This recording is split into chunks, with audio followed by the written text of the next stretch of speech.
Hi there. This is two brain coaches klatching on insulin resistance and sleep and anxiety slash PTSD. I'm Diana-Liz and I am an Amen brain health coach.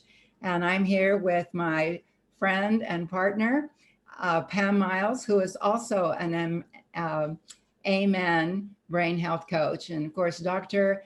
Daniel Amen is one of the foremost progressive leaders in a functional medicine attitude towards taking care of our brains and our bodies. So, Pam, what's been going on with you this week? What would you like to talk about tonight? Well, honestly, I tell you what, it has been interesting. I have talked to you that I've had some issues with my fasting blood sugar being high, and I didn't even notice it would climb from the evening until in the morning. So I started getting up in the middle of the night and checking it, and sure enough, it's going up. And it has to be something to do with the fact of I'm just not sleeping well. I'll get up and usually it's to run to the restroom, but then when I go back, I can't get all that comfortable. And so, like I said, I started monitoring it, and I'm noticing, like last night, it was 144. Wow. Yeah. And I had eaten. It's about 8 o'clock. It was later than I wanted to eat, but still, this was at 12:30 Mm-hmm. morning, and And did you eat a lot of carbs in the evening? yeah, I had some beans, pinto beans. And how much pinto beans did you eat? I definitely had a cup at least. Yeah. Yeah, and I Which had is not a whole lot, but it's a little bit, a half a cup would probably be better. yeah, but yeah, it didn't taste that good. It tasted so good, I wanted. Yeah. And, the time to eat, as you well know from being in the Amen course, the time to eat carbs, he recommends that you do it in the evening because it helps the brain create serotonin, which helps produce melatonin, which helps us sleep. So, but the question is, how do we eat carbs and still have a blood sugar level that doesn't hurt us? Yeah, and that's it. And I had a little piece of cornbread. Oh, you had cornbread with it. Well, Yeah, traditionally, those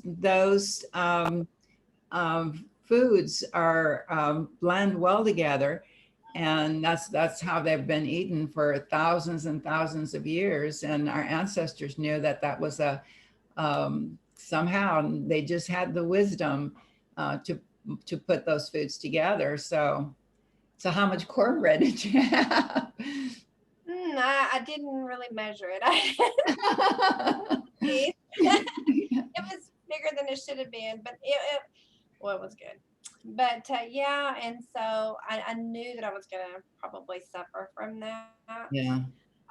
And sure enough, I did. But now, one other thing I did do, and it didn't help. I, I had been using psyllium husk Uh-huh. and mixing that up, for the fiber. And I mean, I just chugged some of that right after that because I was like, maybe that'll help kind of balance and offset a little bit. No.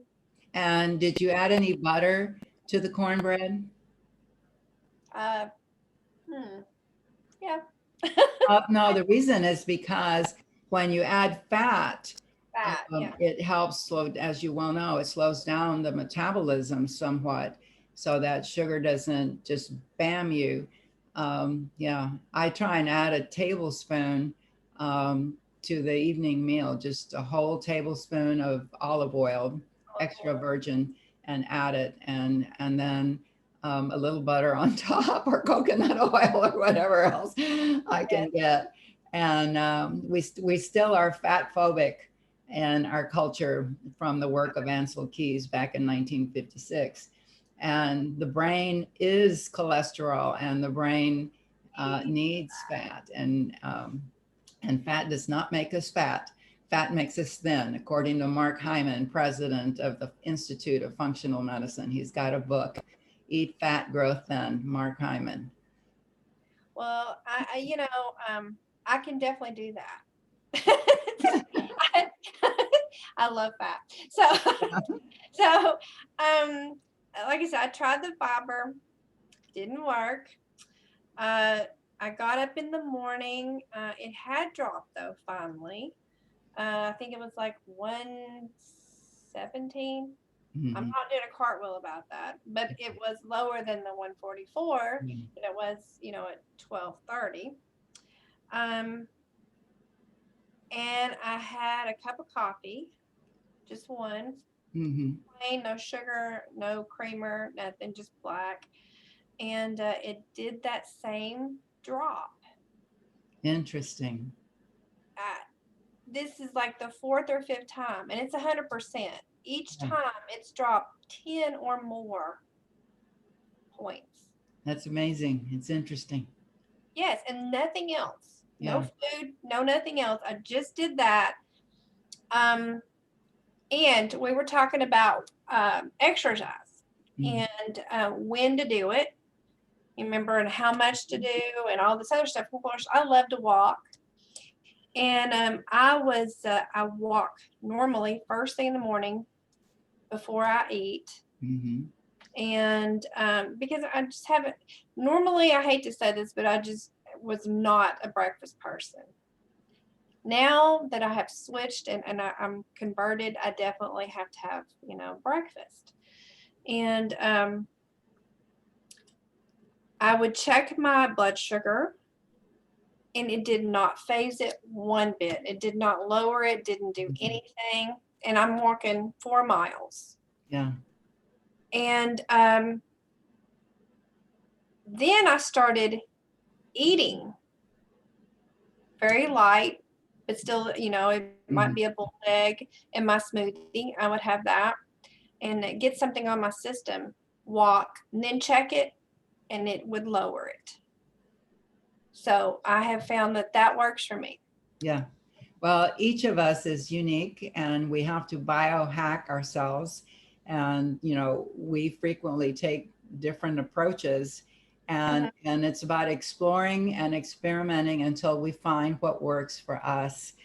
And it's, that's the hard thing about this, is there is no cookie cutter approach. Human beings are unique. We have a different gut biome. We've had different experiences in life, different illnesses. I had a lot of antibiotics in my childhood, and that has affected me my whole life. And it has even affected my daughter and my grandson. So, and my daughter has really worked to build her gut biome. And I still see some little skin rashes, indicating that the family tradition of psoriasis is, and so my issues right now is for 2 years, I had wonderful health. And I started off in 2016 when I retired from a very, very stressful position. I was a fine arts administrator in a large public school district, serving 120 teachers. And I was in charge of all aspects. I was doing the job of 3 people. And in 2016, my mother had just, when I retired in August, my mother had just passed from Alzheimer's in June.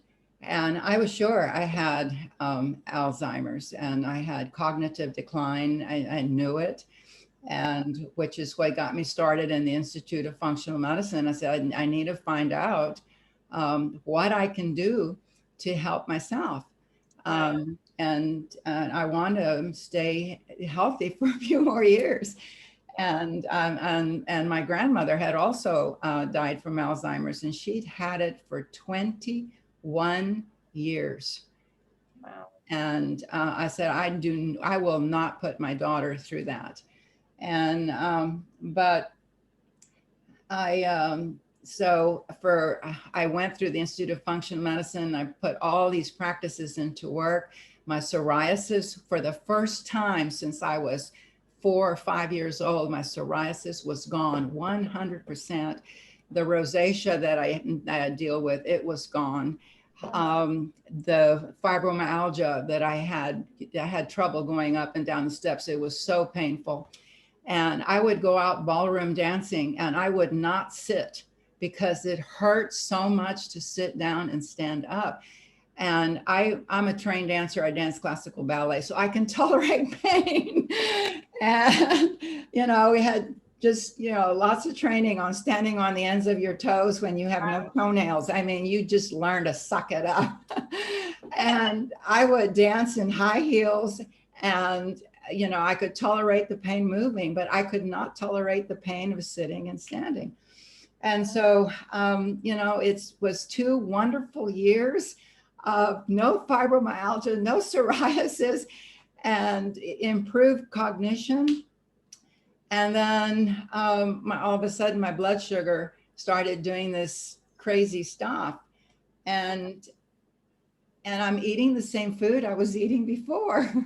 And what's happened, and it's COVID fatigue and the politics. I had the thing that bothers me is climate change. I want my grandson to have a world that works for everyone, and that we live in symbiosis. We can't destroy the life on our planet and expect to live. We are with them. And my PTSD has just flared up, and my cortisol, I got up this morning and I said, I know the taste in my mouth right now. The taste in my mouth is cortisol. It's not the taste in your mouth when you're healthy. It has like a chemical gasoline type tinge to it. Yeah, like almost. Yeah. And the things that ground me are gone.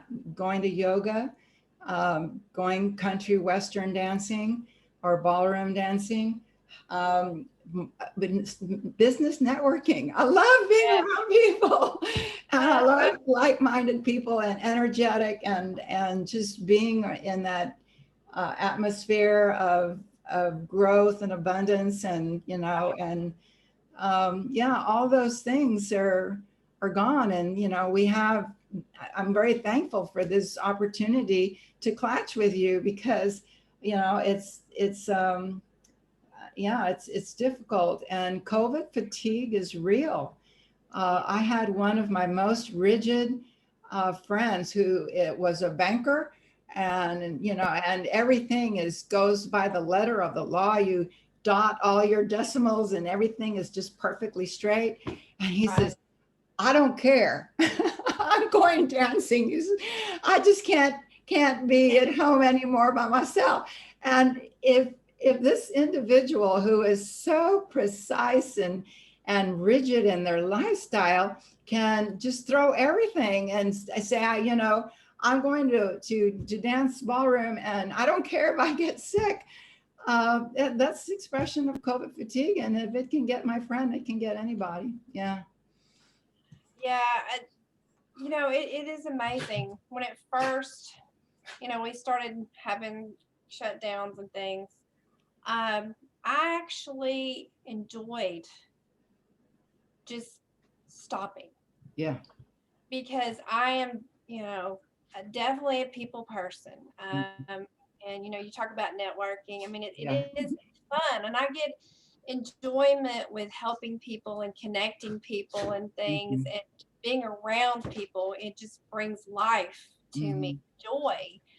And, but I found that, it was nice to just stop and Hmm. slow down for just a little bit. Yeah. And that lasted actually a couple of months. Yeah. I went through that too. And my PTSD and my COVID fatigue hit in June. Yeah, it's kind of about the same for me. It crept in about a very similar amount of time, and then I started realizing I'm like, I am not a depressed person. Now, I can't say that I haven't had some time of Yeah. depression. I don't think there's a person on the planet that can say No, that. it's But an it's a human experience. yes, but I didn't recognize the symptoms in myself for a good bit. I Hmm. thought, well, I'm just not wanting to get out because of this or that or whatever, and well, obvious things. But then I started realizing that I was kind of just resisting doing stuff that I want to do, Hmm. and letting fear dictate to me. And it has affected my sleep, and it's affected a lot of other areas. And like you said, with the insulin resistance, that is a factor Yeah. So with what did you tell stress. me earlier today? Something about one night's worth of loss of sleep? One night's loss of sleep is the same as 6 months worth of what was it? Bad food or something like that. Eating unhealthy. I don't know. I'd have to look at that again. Yeah, you said something like It's the one night of lost sleep is the same as 6 months. one night of sleep deprivation.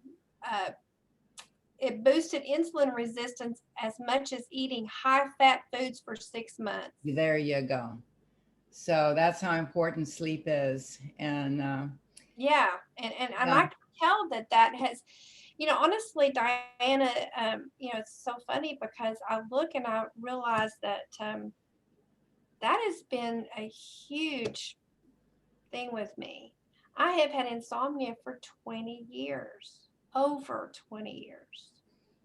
and Um, that could be why your body's reacting so much to the carbs, because those what you talked was not unreasonable. yeah, Yeah. I really think it has been a major component because, I generally do try to watch what I eat, and I try to exercise. And, Mhm. right now, like you said, it has been limited because I used to be doing the high intensity interval training and a lot of strength training. And because of all the COVID fatigue and Mhm. depression and all that sinks in with that, it's hard to do your normal routine. Yeah. But it does affect my sleep. I was doing better, like you talked about, having health, and feeling good, and I was, and until of course, I saw the A1C. Then that Well, changed. the takeaways are that sleep is super, super important, Mhm. and living by the Serenity Prayer is super, super important um, to know the things that I have power to change and the things that I don't, and releasing those to my higher power, and focusing on the things that I do have power on, and that's sharing how to live a healthy lifestyle, and um, and that our emotions are normal. COVID fatigue is normal.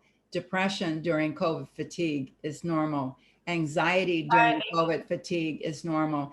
And we need to try and minimize it by trying to get some sleep the best that we can, and doing some walking, exercise, and doing something that you enjoy. I have started dancing. I don't have a partner, which I much rather do, but I've started dancing in my living room a couple of times a week, because walking is not enough for my soul. I need more joy.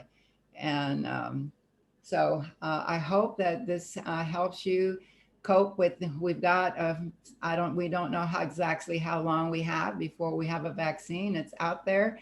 There's light at the end of the tunnel. And there was another one, another vaccine. There's now two. And hopefully we'll all get back to some semblance of normal. So we're two brain health coaches. This was a very long presentation. We didn't plan for it to be this long. We hope that you enjoy it. We hope that you get something out of it. So bye for now. Bye.